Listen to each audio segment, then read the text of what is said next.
Hi, everyone. Today we're going to revisit DAP notes, not just how to write them, but how to write them in a way that truly reflects co occurring care. If you've been here for a while, you already know the basics the structure, the time frames, the golden thread. But this training is going to take it farther. We're going to talk about what it looks like to write the notes that capture both mental health and substance use, because in the real world, those things are always connected. Even when one seems more dominant, they influence each other constantly. Documentation isn't just a compliance task, it is clinical storytelling. Each note tells the story of someone's recovery, their barriers, their progress, and how we as clinicians are helping them move forward. If a stranger, whether it's a psychiatrist, an auditor, or another therapist, read your note, they should be able to clearly understand the client's story and where the treatment is heading without needing you or the client to explain it. And when we document through a co occurring lens, we show that intersection how depression impacts use, how cravings increase anxiety, how life stressors affect both. And that's the heart of co occurring documentation. It paints the whole picture of the person sitting in front of us, not just one part of their diagnosis. Writing this way matters because it's clinically accurate, ethically responsible, and protective for both you and the client. If it's not documented, it didn't happen. And a well written note not only supports billing and compliance, but also reflects the quality of your care. So before we dive in, here's what we're going to cover today. We'll start with why documentation matters, not just for compliance, but as an ethical part of client care. We'll talk about confidentiality, timely documentation, and the importance of individualized person centered notes. And then we'll move into why co occurring documentation matters, focusing on how substance use and mental health interact and how that connection should show up in every note that you write. From there, we'll go over the structure of a DAP note, data, assessment, and plan, and break down how to write each section in a way that maintains the golden thread. We'll look at examples of strong versus weak notes so that you can see exactly what good documentation looks like. And we'll also talk about how to write with the clinical intent, using language that reflects your theoretical model and evidence based practice, and how to document through a trauma informed and culturally humble lens. Finally, we'll review timelines and quality expectations so that you know what's required and how to self check your notes for accuracy and completeness before signing off. By the end, my goal is that you'll feel confident writing notes that are clear, connected, and compassionate. Notes that tell the story of your client's care and demonstrate co occurring treatment at best. So let's talk for a minute about why documentation matters. We all know it's something that we have to do, but sometimes we forget why it's actually so important. Documentation is what keeps the work that we do visible, accountable, and connected. It's how we communicate with one another, how we track progress, and how we make sure our clients don't fall through the cracks. Without documentation, it's as if the session never happened. No one else would know what was said, what was done, or what needs to happen next. Timely documentation is just as important as accurate documentation. When notes sit too long, the details start to blur, and what was clear in the moment begins to become vague or incomplete. That not only affects the quality of care, it also affects billing, compliance, and our ability to support one another as a treatment team. Completing notes within the required timeframe helps ensure that if another provider has to step in, they have an accurate, up-to-date understanding of where the client is in treatment. It's a simple act of professionalism that protects the client, the agency, and you. We also have to remember that documentation is a legal and ethical record. It's not just about what happened in the session, it's about how we represent that session. In group or family notes, be careful not to document personal information about other clients or family members who aren't the focus of the chart. Keep the note centered on the identified client. Use language that protects dignity and say client reported instead of client denied, unless that specific denial is clinically relevant. Be factual, not judgmental. What you write should be something you'd feel comfortable having read aloud in court, even by the client themselves. Confidentiality also extends to what you read, not just what you write. If a client isn't your client, it's unethical to look at their notes. Confidentiality is based on a need to know, not curiosity.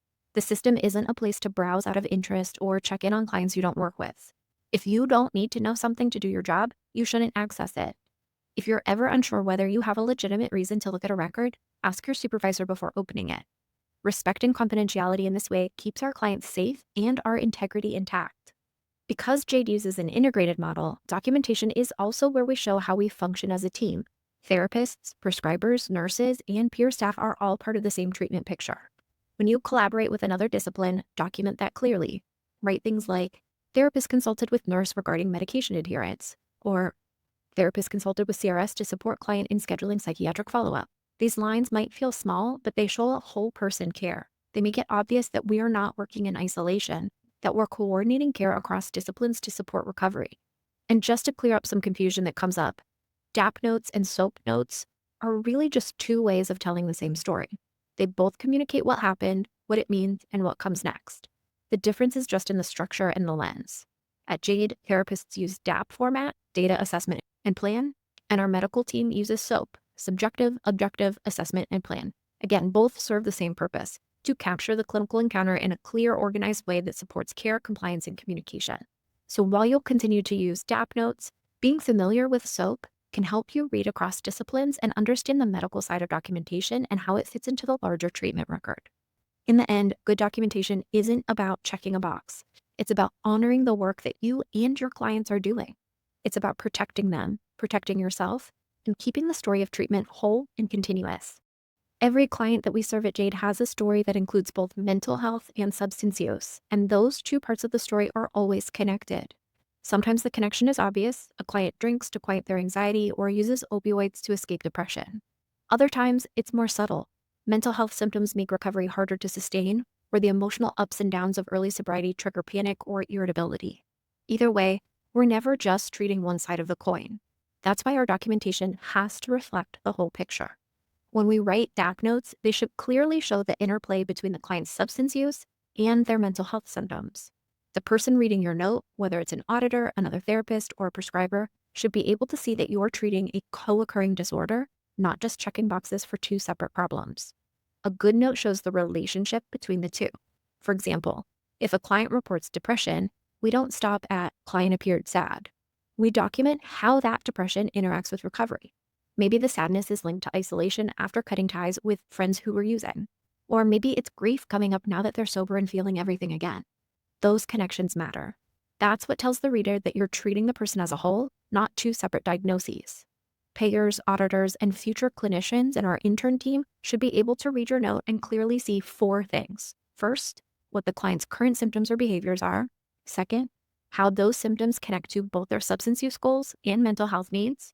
Third, what you did as the clinician, your interventions, your approach, your focus in session. And finally, what happens next in treatment. If any of those four pieces are missing, the note is incomplete. If we only talk about mental health, it looks like we're ignoring the substance use. If we only talk about recovery, it looks like we're not addressing the mental health side that is likely driving the use in the first place. Co-occurring documentation ties both together in every section of the DAP note. The data shows both, the assessment interprets both, and the plan moves both forward. When you do that well, your note tells the story of your client's treatment. It shows the complexity of what we do every day, helping people manage anxiety, trauma, or depression while staying committed to recovery. And that's what makes our work co-occurring. And that's what makes our documentation meaningful. So let's walk through the structure of a DAP note and how to make sure it reflects co-occurring care. DAP stands for Data Assessment and Plan. It's the framework that we use to tell the story of what happened in session, what it means from a clinical standpoint, and what happens next in treatment. Each section serves a purpose, and when done well, they connect seamlessly. That's the golden thread. So D is for data. What happened? This is the factual, observable part of the note. It includes what the client reported, what interventions you provided, and in a co-occurring setting, the data section should always reflect both substance use and mental health content. For example, you might document that a client reported increased anxiety and cravings after conflict with their partner. You'd also include what you did in response. Maybe you use CBT to identify distorted thoughts or practice grounding to manage the anxiety that drives the urge to use. A is for assessment. What does the data mean? This is where you make sense of the data. It's your clinical impression of how the client is doing and what happened in the session that fits into the bigger picture of treatment. Here, you're identifying patterns, stages of change, risk, and progress towards goals. In co-occurring work, this means interpreting the relationship between the client's mental health symptoms and their substance use behavior. Maybe you note that the client appears more aware of how stress increases cravings or that their depressive symptoms are intensifying as they reduce use. P is for plan, what comes next. This section identifies next steps, homework, coordination with other providers, and future goals. It connects directly back to the treatment plan. And in a co-occurring context, this might include things like practicing a coping skill for both anxiety and urge management, scheduling a medication follow-up, or planning to review relapse warning signs in the next session. And you'll rate these sections a little bit differently depending on the session type. In individual sessions, focus on the client's personal insight, use patterns, emotional functioning. In group sessions, you're going to document the client's participation, comments, and engagement as they relate to both recovery and mental health topics. In family sessions, include how the client and family members interact, especially when that interaction impacts recovery or emotional stability. The key is that every note, no matter the setting, shows attention to both substance use and mental health. Now, let's talk about how that ties into ASAM. The ASAM dimensions are what guide our level of care decisions, and they should also be reflected in our documentation. So think of them as the backbone of the why behind the note. The data section often touches on dimensions 1, 3, and 5, things like acute withdrawal symptoms, emotional or behavioral health conditions, and relapse potential. For example, if a client reports restlessness, insomnia, and irritability in early recovery, those details fall under both acute withdrawal in dimension 1 and emotional functioning in dimension 3. The assessment section reflects your interpretations of change across dimensions. This is where you're evaluating risk, stability, and progress. This is a lot of dimension 4 stuff. Maybe the client's cravings are decreasing or their anxiety is still driving impulsive decisions. You're noting what dimensions are improving and which still need support. And the plan connects your interventions to the dimensional drivers, the factors that justify the client's current level of care. So for example, if anxiety and relapse potential are the main dimensional drivers keeping the client in IOP, that's dimensions 3 and 5, your plan should clearly target those. You might write that the therapist will continue CBT for anxiety management and introduce a relapse prevention worksheet next session. A good note should make this connection obvious from start to finish. So for instance, for data, client reported increased anxiety and cravings following a fight with their partner. The assessment for that data could be client's anxiety continues to serve as a trigger for substance use and remains at moderate risk for relapse. And then the plan could be client will practice grounding exercises daily and track cravings. Therapist will review coping skill use next session. That's what continuity looks like in writing. The thread is clear. Anxiety in dimension 3 drives relapse potential in dimension 5, and the plan directly addresses both. That's what makes the documentation clinically strong and ASAM aligned. When you're writing the data section of the DAP note, think of it as objective play-by-play of what actually happened in the room. It answers 3 questions. What was observed? What did the client say or do? And what interventions did you provide? It's descriptive, not interpretive. You're painting the picture so that anyone reading the note could visualize the session without guessing. In co-occurring treatment, the data section must always include both substance use and mental health content. We're not documenting 2 parallel stories. We're documenting how they interact. And that means if a client talks about stress, cravings, mood, or triggers, your note shows how these experiences connect across both domains. An example here would be, client reported increased anxiety leading to alcohol cravings. Therapist provided psychoeducation on anxiety triggers and facilitated discussion on alternative coping strategies. The amount of data that you write should also make sense for the length of the session.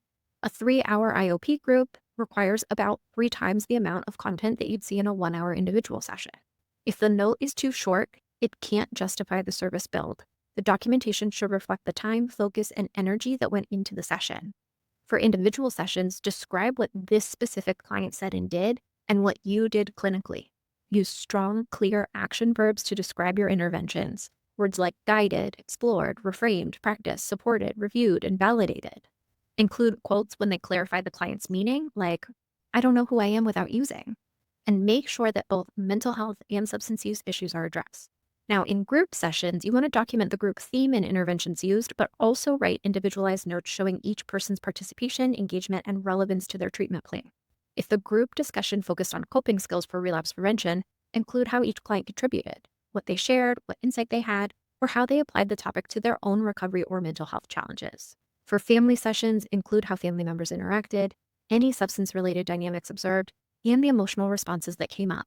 For instance, client's father expressed frustration about missed curfews. Therapist facilitated conversation to identify shared goals for safety and accountability. Family sessions should show the interplay between relationship patterns, emotional regulation, and recovery behaviors.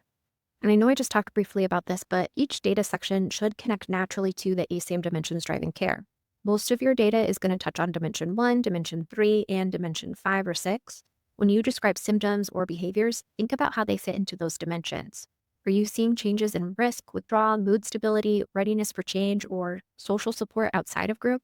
And a well-written data section shows more than attendance and topic coverage. They show therapeutic action. They demonstrate that the session addressed the client's co-occurring needs and that your time was used clinically in meaningful ways. When done well, this section forms the foundation for the assessment and plan sections that follow, giving the reader a clear, concrete understanding of what actually happened in treatment. So let's look at an example of what a data section might look like in an individual session. This one's about Maria, a client who's been experiencing cravings for alcohol and noticing changes in her sleep and energy. She's saying things like, I feel like I could just go, go, go, go, go. As you read it, pay attention to how the note captures both mental health and substance use content. It doesn't separate them. You'll also notice how the therapist's Gestalt and motivational interviewing interventions are clearly documented, showing clinical action rather than just summary of what. The goal here isn't to copy this note word for word. It's to see how the data section paints a full factual picture of the session while keeping the golden thread between symptoms, use patterns, and interventions visible. Now for the assessment section, this is where your clinical brain goes to work. It's not about what happened, that's the data section. This is about what it means. This is your interpretation of what you saw and heard, your sense making of the client's story, your opinion, and your understanding of where things stand right now in their recovery and mental health. Every assessment should be unique. No two sessions are ever the same, which means no two assessment sections should ever be identical. Each one should reflect the interaction that happened in that specific session. The mood, the progress, the barriers, the insights, the setbacks, the relational tone. If your assessments start to sound repetitive, it's a sign that you're writing on autopilot instead of reflecting on the co-created work that took place in the room. In co-occurring documentation, your assessment should cover a few key areas: progress towards treatment goals, stage of change, risk and protective factors, and most importantly, how the client's mental health and substance use symptoms interact. This is also where you document the subtle clinical reasoning that's easy to forget later. The differential thinking, the possibilities, the patterns that you're starting to notice. Substance use and mental health symptoms can easily mask or mimic each other, and it's our job to try to tease them apart. For example, a client presenting with mood swings might appear to have bipolar disorder, but you might suspect that these fluctuations are tied to stimulant use and withdrawal. Or a client describing panic attacks might actually be experiencing early withdrawal tremors from alcohol. Someone who seems flat or detached could be depressed or still in the cognitive fog of early recovery. These distinctions matter, and they start here in the assessment section, where you can put words into your evolving understanding. And remember, the assessment isn't fact. It's not something that can be right or wrong. It's your clinical impression in that moment based on what you observed and how you interpret it through your own lens. Two therapists could write two very different assessments from the same session, and both could be valid. So for example, a Gestalt therapist might write, client's affect appear disconnected from their words. Eye contact and posture suggested withdrawal, and that's withdraw from themselves, not withdraw from drugs. Therapist notes an interruption to contact when discussing relapse triggers, likely reflecting shame. The same session, a motivational interviewing therapist could write, client expressed ambivalence about attending meetings, acknowledging benefits but emphasizing barriers. Therapist noted an increase in change talk compared to last week and movement towards contemplation. A solution-focused therapist might use the same data to write an assessment that sounds like, client identified small successes in managing cravings and maintaining boundaries with peers, demonstrated growing confidence in their ability to make positive choices. And a CBT therapist might focus on cognitive content like, client identified distortive thoughts of catastrophizing around relapse. Therapist notes improved ability to reframe negative thinking, all while a trauma-informed therapist could write something like, client showed signs of hyperarousal when discussing past use. Therapist observed dissociative responses, safety and grounding were prioritized before further processing. All of these are clinically appropriate because the assessment section is where your theoretical orientation lives. This is where your professional voice shows up. And a thing to remember here is if a sentence could start with, it appears that, then it's assessment. Any sentence that could be, it appears that, is not data. It's not fact, it's opinion, it's assessment. And the type of session is also going to shape what and how you assess. So in individual sessions, your assessment usually focuses on the client's internal world, emotions, insight, motivation, readiness for change, and symptom patterns. In group sessions, it's about the client's engagement with the group process, how they relate to peers, whether they're providing or receiving feedback, and how that participation reflects progress towards recovery. So for example, client actively participated and supported peers, demonstrating empathy and improved insight about how emotional dysregulation impacts relapse risk. Beautiful assessment right there. In family sessions, you're assessing the interactional patterns, communication, emotional expression, conflict, support, and how these dynamics affect both the client's mental health and substance use. So for example, client's mother expressed frustration over repeated relapses, client responded defensively but later acknowledged shame, therapist notes improved communication tolerance and reduced reactivity. And the assessment section is where you can also document measurement-based care and patient-reported outcome measurements. So those are tools like the PHQ-9, the GAP-7, Socrates scores, or craving scales. When these are used, their results should appear in your assessment tied to your interpretation of the scores. So for example, PHQ-9 decreased from 18 to 11, suggesting moderate symptom improvement.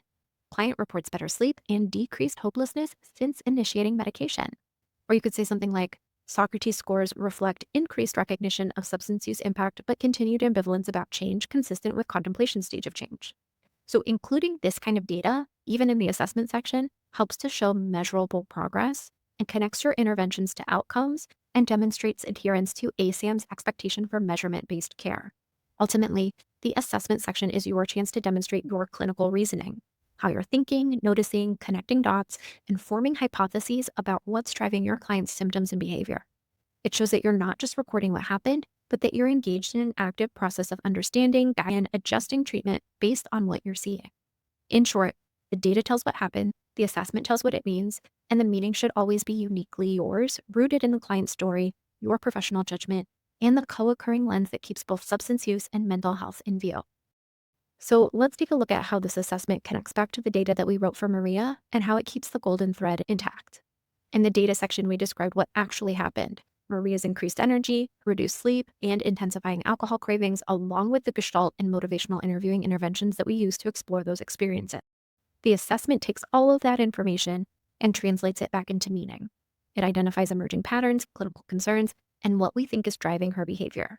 Here, we can clearly see Dimension 3 and Dimension 5 at play. Maria's overstimulation and insomnia fall under emotional behavioral concerns, and her increased cravings show elevated relapse risk. The assessment pulls those threads together, noting how her mental and physical activation might be feeding both her anxiety and her urge to drink. And if we look at a few of those reflection questions I put at the bottom, like, does my interpretation explain why the client is at their current level of care? And am I showing how mental health and substance use disorders interact? The answer here would be yes for this example. The note reflects that Maria is still in the action stage, but drifting towards relapse, which justifies continued clinical support at her current level of care. And that's the golden thread in action. The data shows what happened, the assessment explains why it matters, and then we get to plan. And we'll use this interpretation to decide what comes next. How we'll target the specific dimensions that are keeping her at risk. So as you write, think of your assessment as the bridge. It's the piece that connects the story of what occurred to the clinical reasoning that drives your plan forward. The plan section is where everything comes together.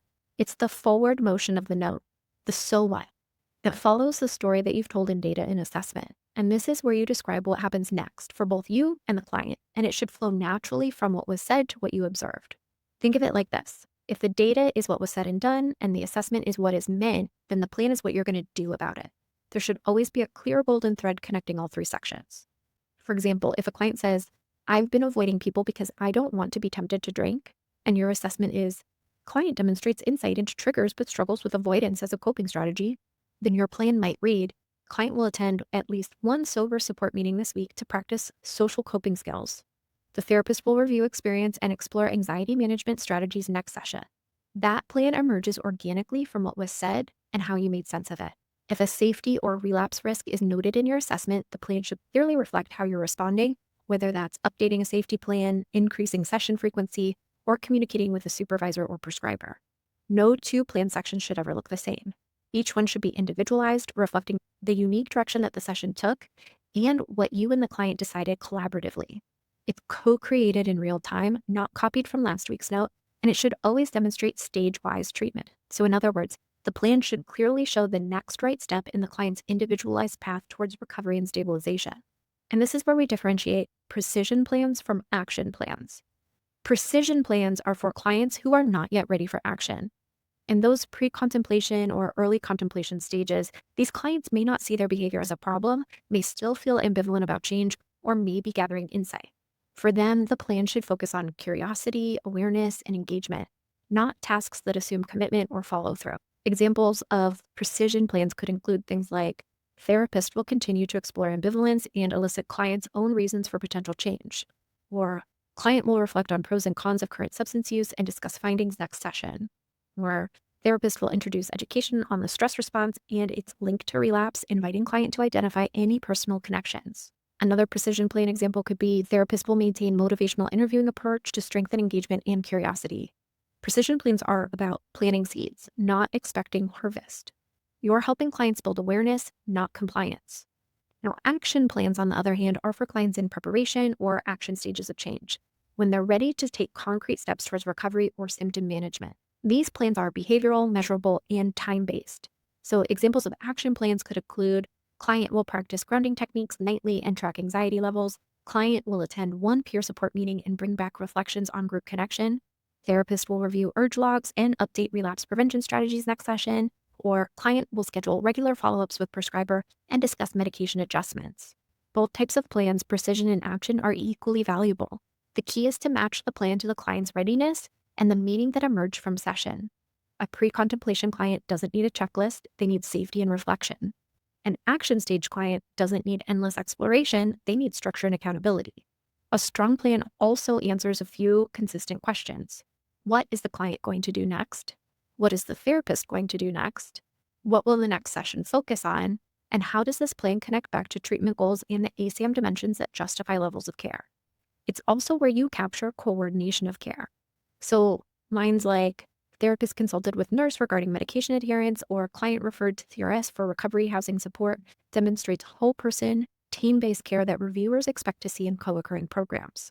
Ultimately, the plan is not a closing statement. It's a roadmap, and it shows that treatment is moving intentionally, guided by clinical reasoning, client readiness, and real progress. When your plan section captures both precision and action appropriately, it reflects a deep understanding of co-occurring treatment and shows that you're meeting clients exactly where they are while still keeping them moving forward. So let's walk through Maria's plan together and look at how it connects back to her data and assessment. And this is where we really see the golden thread in action.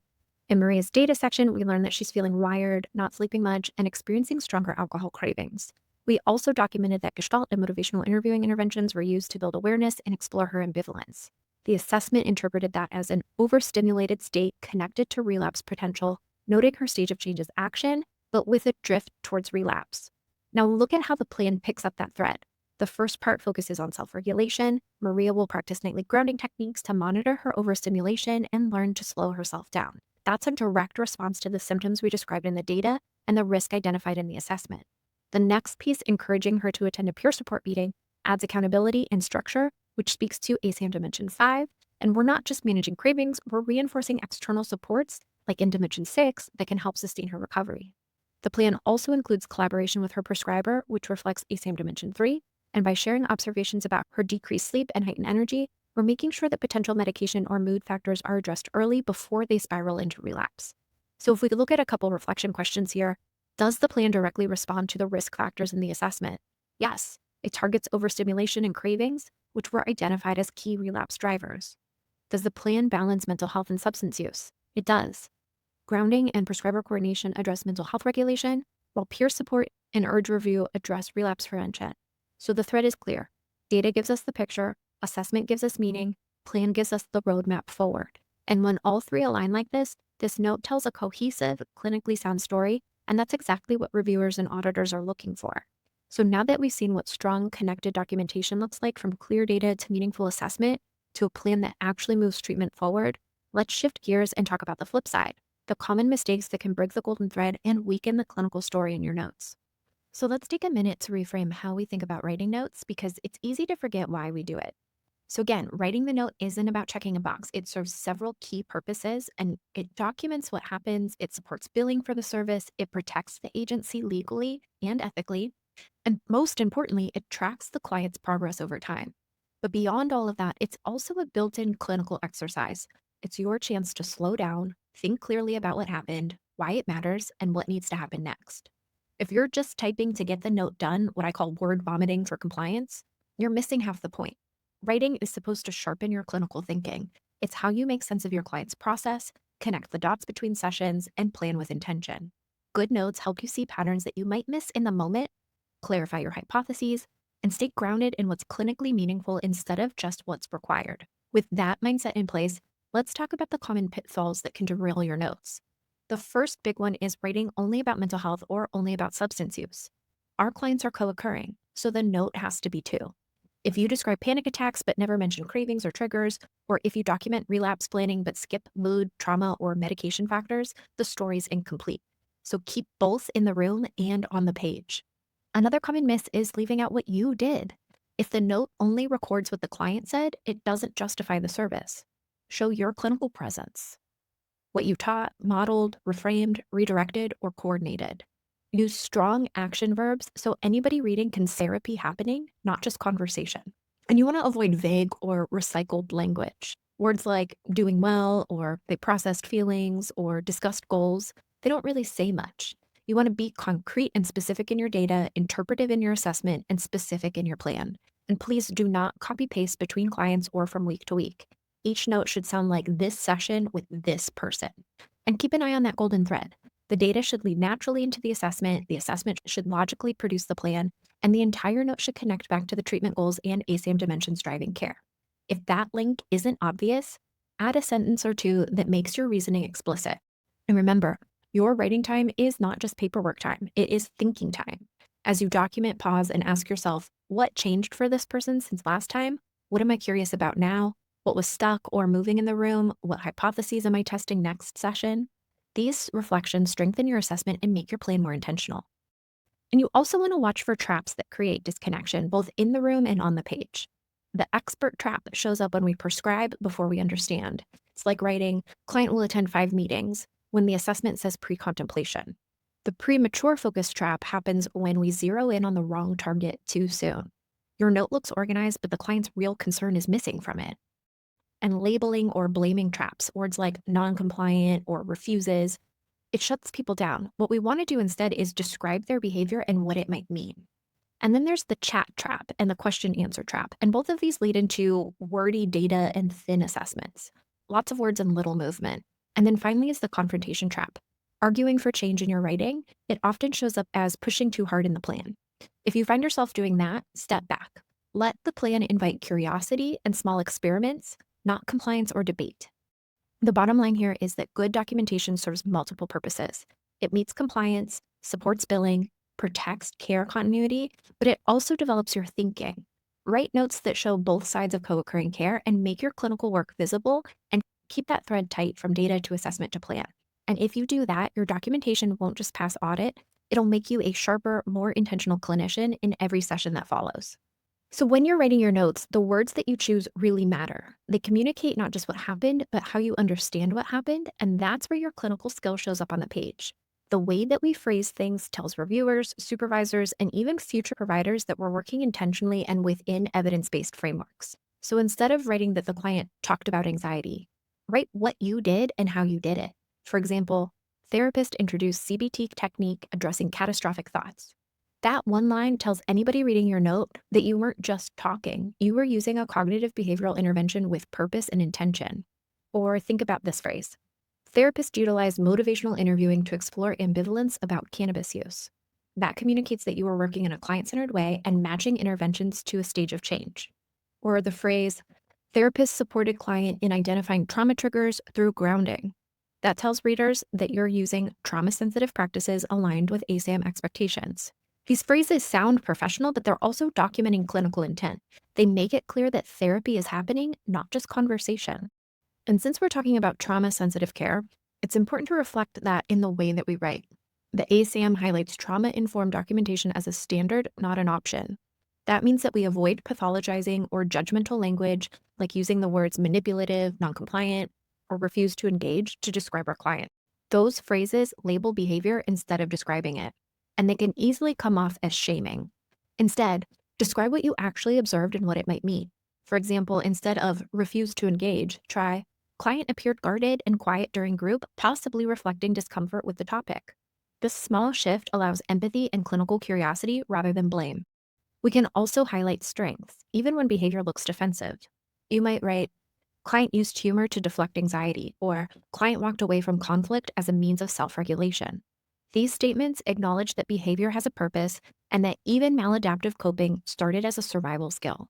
That kind of documentation not only aligns with trauma-informed care, but also models respect for the client's experience. We also have to write with cultural humility and awareness of social determinants of health, the real-life factors that impact people's ability to engage in treatment. Housing instability, transportation, stigma, family conflict, work demands, all of these shape recovery and mental health outcomes. Even one sentence acknowledging that context changes the tone of a note. For example, you could say, client reported increased anxiety and isolation following loss of housing, which correlates with increased cravings and missed group sessions. That line tells the story behind the behavior. It shows understanding, not judgment. This doesn't mean every note turns into a social history, but it does mean that you stay aware of what's influencing the client outside of session. Acknowledging those realities shows that your treatment approach is person centered and culturally responsive, which both ASAM and DDAP now emphasize in their standards. So, as you write, remember every sentence can either sound clinical and detached or compassionate and informed. Use language that shows your model, honors your client's experience, and demonstrates that you are practicing from an intentional, trauma sensitive, and culturally aware lens. And that's what makes your notes not just compliant, but clinically meaningful. So this slide is just a refresher on how to enter DAP notes in CareLogic. You might want to just screenshot it or write it down in your notes just for future reference, or you can always come back here to this video. You're going to log into CareLogic and navigate to the person's schedule for the date the session occurred. If you provided the session, it's likely going to be on your schedule. You're going to status the session is kept and ensure the session date, time, and length are correct. So for a 60-minute session that took the full 60 minutes, that's when you make sure that it's correct. If the session was only 48 minutes, that's where you document it in there. Once you mark as kept, you're going to locate the no add pop-up underneath the documentation column and click it. Select the correct group or individual session type, and then complete each section, data, assessment, plan. You're going to ensure that the billing diagnosis matches the treatment focus, and under supervised by, you're going to select the medical director or Dr. Shannon Allen. You're finally going to use your PIN or your electronic signature to electronically sign and submit the note. You can use the Save Progress button or the Submit button to save your work as you're working.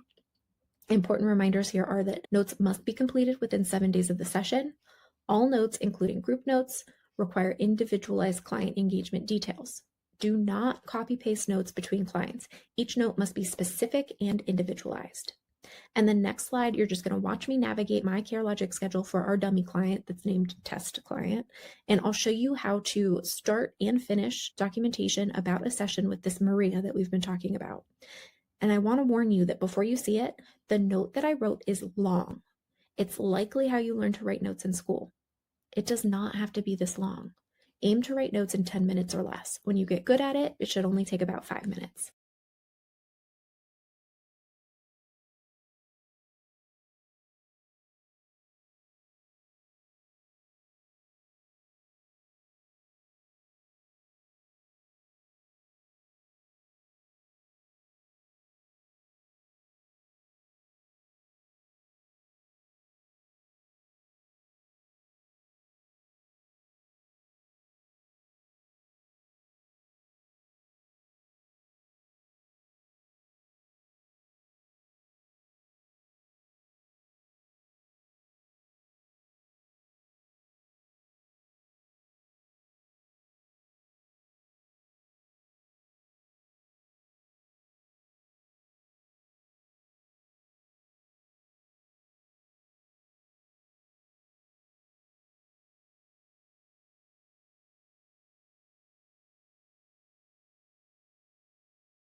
So, next, let's talk about documentation timelines and quality, because this is the piece that tends to trip people up, and it's one of the most visible things when we're reviewed.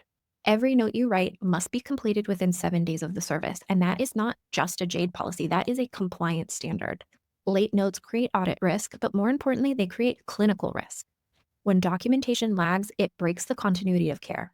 If somebody else has to step in, say a covering therapist or a prescriber, or maybe peer support, they're relying on notes to know what's current. Timely documentation keeps treatment moving and it keeps everybody on the same page.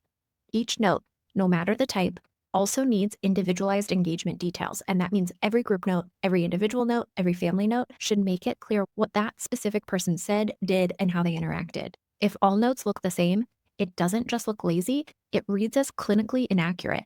Reviewers are looking for evidence that you are treating people and not templates or diagnoses. We always want to use the client's name in documentation, so we want to avoid using the words the client. It keeps the tone human and person-centered. If an intern's in session, they are documented as a therapist or a counselor. And if there's more than one clinician, you can clarify notes by saying primary therapist and therapist, but you want to avoid the words intern. It keeps documentation professional and consistent across disciplines. And since we are a co-occurring program, all sessions, unless otherwise specified, must reflect co-occurring care. Reviewers will be looking for clear evidence that both disorders are acknowledged and addressed. If your note only covers anxiety or only covers relapse triggers, you're missing half of the clinical picture. Now, let's talk about a hot button issue, which is how much detail to include, because this is something that comes up often and there isn't just one right answer. Some therapists write paragraphs of detail, including quotes and exact dialogue. Others stick to general themes and interventions, and the truth is somewhere in the middle. You need enough detail to justify the service and to show clinical reasoning, but not so much that the note becomes an exposure risk for your client if it's ever released. Now, remember, our notes are legal and clinical documents. They can be subpoenaed, they can be reviewed by insurance, or they can be read by the client themselves. Your goal is to be clear, concise, and clinically focused, not exhaustive. Capture the heart of what happened and why it matters, not every word that was said. So think of it this way. Take only what you need. Write enough to document what occurred, justify the service and level of care, track progress, show your clinical thinking and intervention, and map the direction of treatment moving forward. Everything else belongs in your process notes or your memory of the work. So here's a good rule of thumb. Insurance companies and reviewers need to see the treatment focus, the interventions you used, the client's response, and the plan for next steps. That's it. If something is sensitive but not essential to clinical decision-making, leave it out of the formal record. Quality is about more than compliance. It's about writing notes that are accurate, individualized, and reflective of your clinical judgment. So let's look at what it looks like in practice.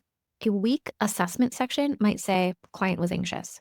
A strong one says, client appeared restless, reported racing thoughts, and linked anxiety to increased urge to use. Another weak assessment might read, client appears to be making progress. A strong assessment says, client demonstrates increased insight into anxiety's role in cravings, continues to struggle with avoidance when stressed, and their stage of change appears to be preparation. A weak plan might say, continue therapy as scheduled. A strong plan reads, client will practice grounding exercises nightly, therapist will review urge log next session and collaborate with prescriber to monitor medication adherence. Next therapy session with this therapist is scheduled for 2 weeks from now. You give the date and the time. Bam. So when you see or hear those examples sort of side by side, it is obvious to see which version tells the story. The strong one shows that you're thinking, engaging, and tailoring treatment, not just reporting attendance. And before you sign off on any note, you can just use a quick self-check. Did I describe what actually happened clearly and specifically? Did I connect this note to a treatment goal or ASAM dimension? Did I include both mental health and substance use content? Did I document what I did as a therapist? And did I outline a clear next step or plan? And if you can answer yes to all 5 of those questions, you're hitting the mark. Good documentation doesn't just capture one moment, it shows progression. When a reviewer reads 3 notes in a row, they should see movement, symptoms improving, insight deepening, or readiness for change evolving. And remember, your notes also support supervision. They help us identify themes, celebrate growth, and make informed decisions as a team. Strong documentation makes for stronger treatment, stronger supervision, and stronger outcomes. So yes, your notes have to meet compliance and billing standards, but they're also a space for reflection. If you use your writing time to think clearly about what happened, why it matters, and where treatment is heading, your documentation will do what it's meant to do: protect the client, justify the service, and guide the work forward. In closing, writing strong DAP notes is part of ethical, person centered care. It is not busy work, it's the clinical backbone of what we do. And when done well, your documentation becomes more than a requirement, it becomes a reflection of the therapeutic relationship and the progress being made in real time. Each note tells the story of your client's journey, how their mental health, substance use, and environment interact, how they're showing up for treatment, and how you're helping them move towards recovery. When your documentation captures those intersections, it paints a clear and human picture of change. Good documentation doesn't just protect the agency, it protects the client. It ensures continuity of care when another provider takes over. It shows payers and auditors that treatment is clinically justified and individualized. But beyond all of that, it shows you, your critical thinking, your compassion, your presence in the work. Think of every note as a bridge between sessions. It connects the story of where the client has been, where they are now, and where they're going next. And when you write with clarity, curiosity, and care, you are not just documenting therapy, you are shaping it.